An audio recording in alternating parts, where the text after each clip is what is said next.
കൂടുതൽ വാർത്തകളും വീഡിയോകളും കാണാൻ ഈ ചാനൽ സബ്സ്ക്രൈബ് ചെയ്യുക. കൂടെ ബെൽ ബട്ടൺ അമർത്തുക. എൻ്റെ ജ്യോതിഷ പ്രോഗ്രാമിലേക്ക് എല്ലാവരെയും സ്വാഗതം ചെയ്യുന്നു. ദൃഷ്ടിദോഷം അല്ലെങ്കിൽ കണ്ണീർ എന്ന ഒരു വിഷയമാണ് ഞാനിവിടെ അവതരിപ്പിക്കുന്നത്. നാട്ടിൻപുറങ്ങളിലും എന്തിനും നഗരങ്ങളിൽ പോലും പറഞ്ഞു വരുന്ന ഒരു കാര്യമാണ് ദൃഷ്ടിദോഷം, കണ്ണീർ എന്ന പ്രയോഗം. ഈ പദപ്രയോഗം സർവ്വസാധാരണമാണ്. ദൃഷ്ടിദോഷമൊന്നും കണ്ണീറൊന്നും ഒക്കെ പറയുന്നത്. കാലം ഇത്ര പുരോഗമിച്ചിട്ടും ശാസ്ത്രം ഇത്രയും വളർന്നിട്ടും ഇതെല്ലാം പറയുന്നത് വെറും തട്ടിപ്പാണ്, അന്ധവിശ്വാസമാണ് എന്നാണ് പലരും പറയുന്നത്. അങ്ങനെ വിശ്വസിക്കുന്നവർക്ക് അങ്ങനെ വിശ്വസിക്കാം.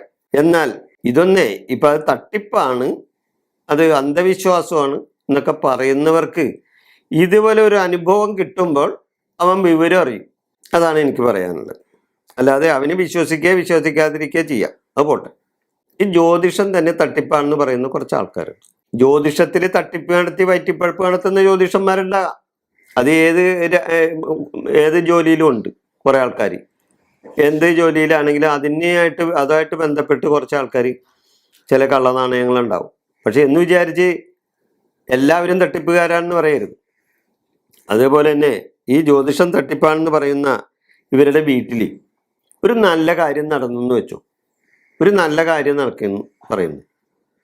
നേരെ ഓടി ഒരു മുഹൂർത്ത് കൊടുക്കാൻ ഈ ജ്യോതിഷന്റെ മുമ്പിൽ ചെല്ലും. ഞങ്ങളുടെ മുമ്പിലൊക്കെ ഇത് എത്രയോ പേര് വന്നിട്ടുണ്ടെന്നറിയാം.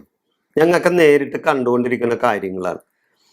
പുറമേ നടന്നൊന്നും വീമ്പ് പറയൂര്, തട്ടിപ്പാണ് അവര്, അങ്ങനെയാണ് ഇങ്ങനെയാണ്, ജ്യോതിഷം മനുഷ്യനെ പറ്റിക്കണ പരിപാടിയാണെന്നൊക്കെ പറയും. എന്നിട്ട് ഇവരുടെ വീട്ടിലൊരു കാര്യം നടന്നു നോക്ക്. ഒരു മരണാനന്തര കാര്യങ്ങളോ അല്ലെങ്കിൽ ഒരു വിവാഹ കാര്യങ്ങളോ അതേപോലെ എന്തെങ്കിലും ഒരു ബന്ധപ്പെട്ട ഒരു ശുഭകാര്യങ്ങളോ നടക്കുമ്പേ ഇവരുടെ വീട്ടിൽ നിന്ന് ആരെങ്കിലും ഒരാൾ ജ്യോതിഷൻ്റെ അടുത്ത് വരും ഒരു മുഹൂർത്തം നോക്കാൻ. അപ്പൊ കാര്യം കാണാനായിട്ട് അന്നേരം ജ്യോതിഷന്മാരെ വേണം. അത് കഴിയുമ്പോൾ ജ്യോതിഷം തട്ടിപ്പാണ് അങ്ങനെ പറയുന്ന ചില ആൾക്കാരുണ്ട്. നമുക്ക് അവരെ ഒന്നും പറയാനൊന്നും പറ്റില്ല. കാരണം അത് ഓരോരുത്തരുടെ അഭിപ്രായ സ്വാതന്ത്ര്യമാണ്.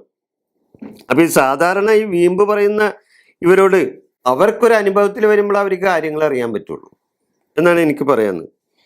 അപ്പൊ കെട്ടിടങ്ങൾ പണിയുമ്പോൾ ഇപ്പോൾ കണ്ണീർ പറ്റാതിരിക്കാൻ എന്താ ചെയ്യണത്? പ്ലാസ്റ്റിക് പായ കെട്ടി മറക്കും, ഇല്ലേ? അത് നിങ്ങൾ കണ്ടിട്ടുണ്ടോ? ഈ വലിയ കെട്ടിടങ്ങളൊക്കെ പണിയുമ്പോൾ ഈ കെട്ടിടങ്ങൾ പണിയുമ്പോൾ ഒരു പ്ലാസ്റ്റിക് പായ കെട്ടി ഇങ്ങനെ മറക്കും. എന്തിനാണ്? അതാരും കാണാതിരിക്കാൻ, അതിലേക്ക് കണ്ണി അല്ലാതിരിക്കാനാണ്, ഇല്ലേ? അതെന്താണ്? കണ്ണീർ കിട്ടാതിരിക്കാൻ വേണ്ടിയാണ് ആ കെട്ടിടത്തിന്. മുമ്പൊക്കെ ഈ പ്ലാസ്റ്റിക് പായ കെട്ടുന്നതിന് പകരം പണ്ടൊക്കെ ചെയ്യണത് എന്താണെന്നറിയാമോ? ഒരു കോലം ഉണ്ടാക്കിയിട്ട് ആ കെട്ടിടത്തിന്റെ മുമ്പിൽ കെട്ടിത്തൂക്കി വെക്കും, ഇല്ലേ? കാരണം ആദ്യത്തെ ദൃഷ്ടി ഈ കണ്ണീറിൻ കാണിക്കുന്ന അവരുടെ ദൃഷ്ടി ആദ്യം ഈ കോലത്തിലോട്ട് ചെല്ലും. അത് കഴിഞ്ഞിട്ടാണ് പിന്നെ കെട്ടിടത്തിലേക്ക് ചെല്ലുള്ളൂ. അതേപോലെ തന്നെ നല്ല വിള കിട്ടുന്ന വയലേലകളിലും കൃഷി സ്ഥലത്തും കോലം കെട്ടിവെക്കും, ഇല്ലേ? അതെന്തിനാണ്? കണ്ണീർ കിട്ടാതിരിക്കാനാണ്, കൺദോഷം ഉണ്ടാകാതിരിക്കാനാണ്. കാരണം അവർക്കൊക്കെ അനുഭവം ഉണ്ടായിട്ടുണ്ടാവേ പലപ്പോഴേ. അതുകൊണ്ടാണ്. നമ്മ വീട്ടിൽ നടുതലകളൊക്കെ കായ് പിടിച്ച് നിൽക്കുന്ന ഒരു സമയമാകുമ്പോൾ ചിലര് കണ്ണീർ നടത്തിയാൽ അവരിത്രയോ പറയുള്ളൂ, ആ കൊള്ളാമല്ലോ, നല്ല കാഫലമുണ്ടല്ലോ എന്ന് മാത്രം പറയും. അത്രേ ഉള്ളൂ. ആ കൊള്ളാല്ല, നല്ല കാഫലമൊക്കെ ഉണ്ടല്ലേ, ബഹുജോറായി. പിന്നെ കാര്യം അധികം താമസിയാതെ തന്നെ ആ നടുതലകളെല്ലാം കരിഞ്ഞു പോവുകയോ അല്ലെങ്കിൽ വൃക്ഷം നോക്കിയിട്ടാണ് പറയണേ, ആ വൃക്ഷം കുറച്ച് നാൾ കഴിയുമ്പോൾ ഒടിഞ്ഞു വീഴുക അല്ലെങ്കിൽ അത് കരിഞ്ഞു ഒണങ്ങി പോവുകയൊക്കെ ചെയ്യുന്ന സർവ്വസാധാരണമായി നമ്മൾ ചില ആൾക്കാർ സ്ഥലത്തൊക്കെ നമ്മൾ കണ്ടിട്ടുള്ള കാര്യമാണ്.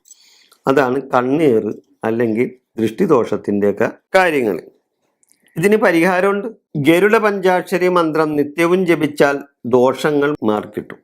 ഗരുഡ പഞ്ചാക്ഷരി മന്ത്രം നിത്യവും ജപിച്ചാൽ ദൃഷ്ടിദോഷം മാറിക്കിട്ടും. ഇത് കൂടുതൽ കൊച്ചുകുട്ടികളെയും ഗർഭിണികളെയും പുതിയ ഗ്രഹനിർമ്മാണം നടത്തുന്നവരെയാണ് കൂടുതൽ ബാധിക്കുക.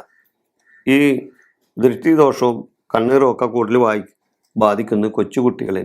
നല്ല മിടുക്കന്മാരായ കൊച്ചുകുട്ടികളെയൊക്കെ ചിലവർ ഒന്നെടുത്ത് ലാളിച്ചൊക്കെ പോയി കഴിഞ്ഞാൽ അന്ന് വൈകുന്നേരം ആ കുഞ്ഞിന് കിടന്ന് ഉറങ്ങാൻ പറ്റിയെന്ന് വരില്ല. കാരണം അത് നിർത്താതെ വരുന്ന കരച്ചിലായിരിക്കുള്ളൂ. അങ്ങനെ ചില ആൾക്കാരുണ്ട്.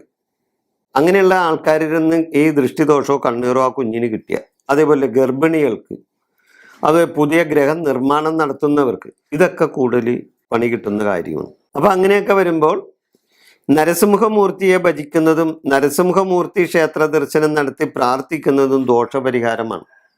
നരസിംഹമൂർത്തിയെ ഭജിക്കുന്നതും നരസിംഹമൂർത്തി ക്ഷേത്ര ദർശനം നടത്തി പ്രാർത്ഥിക്കുന്നതും ദോഷ പരിഹാരത്തിന് ഉതകുന്നതാണ്. അതേപോലെ തന്നെ ഞാൻ നേരത്തെ പറഞ്ഞ ഗരുഡ പഞ്ചാക്ഷരി ജപിച്ച് സിദ്ധി വരുത്തിയ കറുത്ത ചരട് കുട്ടികളുടെ അരയിലോ കയ്യിലോ കെട്ടിയാൽ ദോഷപരിഹാരം കിട്ടും. ഗരുഡ പഞ്ചാക്ഷരി ജപിച്ച് സിദ്ധി വരുത്തിയ കറുത്ത ചരട് കുട്ടികളുടെ അരയിലോ ശരീരത്തിലോ കയ്യിലോ എവിടെയെങ്കിലും കെട്ടിയാൽ ദോഷ പരിഹാരം കിട്ടും. ദുർഗാമന്ത്രങ്ങൾ ചൊല്ലുന്നതും കൺദോഷം തീർക്കാൻ നല്ലതാണ്. ദുർഗാദേവിയുടെ മന്ത്രങ്ങൾ ചൊല്ലുന്നതും ഈ ദൃഷ്ടിദോഷം തീർക്കാനായിട്ട് നല്ലൊരു കാര്യമാണ്. അതുകൂടാതെ പ്രത്യങ്കരമാല മന്ത്രം ജപിക്കുന്നതും ഉത്തമമാണ്. പ്രത്യങ്കരമാല മന്ത്രം ജപിക്കുന്നതും ഉത്തമമാണ്. വീട്ടിലെ സന്ധ്യാനാമത്തോടൊപ്പം ഓം നമോ നാരായണായ എന്ന് സ്തുതിക്കുന്നതും ഉത്തമമാണ്. നമ്മുടെ വീട്ടിലെ സന്ധ്യാനാമത്തോടൊപ്പം ഓം നമോ നാരായണായ എന്ന് സ്തുതിക്കുന്നതും ഉത്തമമാണ്. നരസിംഹയന്ത്രം വിധിപ്രകാരം തയ്യാർ ചെയ്ത് ധരിക്കുന്നതും ദോഷങ്ങൾ ഏൽക്കാതിരിക്കാൻ പര്യാപ്തമാണ്. നരസിംഹയന്ത്രം വിധിപ്രകാരം തയ്യാർ ചെയ്ത് ധരിക്കുന്നതും ദോഷങ്ങൾ ഏൽക്കാതിരിക്കാൻ പര്യാപ്തമാണ്. ഈ ദൃഷ്ടിദോഷത്തിനൊക്കെ ഒരു പരിഹാരം ഇതാണ്. അതേപോലെ തന്നെ ഈ മുത്തശ്ശിമാരും മുത്തശ്ശിയൊക്കെ ഉള്ള കുടുംബത്തിലൊക്കെ ആണെങ്കിൽ കൊച്ചുകുട്ടികൾക്ക് ഇതുപോലെ ദൃഷ്ടിദോഷങ്ങളൊക്കെ വന്നു കഴിഞ്ഞാൽ അവർ നാട്ടിൽ അത് ചെയ്യുന്നതിന് ഉപ്പും മുളകൊക്കെ ഒഴിഞ്ഞ് ശരീരത്തിൽ ഒഴിഞ്ഞ് അതിനെ അഗ്നി ദഹിപ്പിക്കുന്ന ഒരു പരിപാടിയും നമ്മുടെ നാട്ടുപുറങ്ങളിലൊക്കെ ഉണ്ട്. അതും വളരെ നല്ല കാര്യം തന്നെയാണ്. കാരണം അങ്ങനെയുള്ള കാര്യങ്ങളും ചെയ്താൽ അതൊക്കെ ദൃഷ്ടിദോഷത്തിൽ നിന്ന് ആ കുഞ്ഞിനെ രക്ഷിക്കുന്നതിന് ഉതകുന്ന കാര്യമാണ്. ഈ ദൃഷ്ടിദോഷം കണ്ണീർ എന്ന വിഷയം ഞാനിവിടെ അവസാനിപ്പിക്കുന്നു. നിങ്ങൾക്ക് നന്ദി, നമസ്കാരം.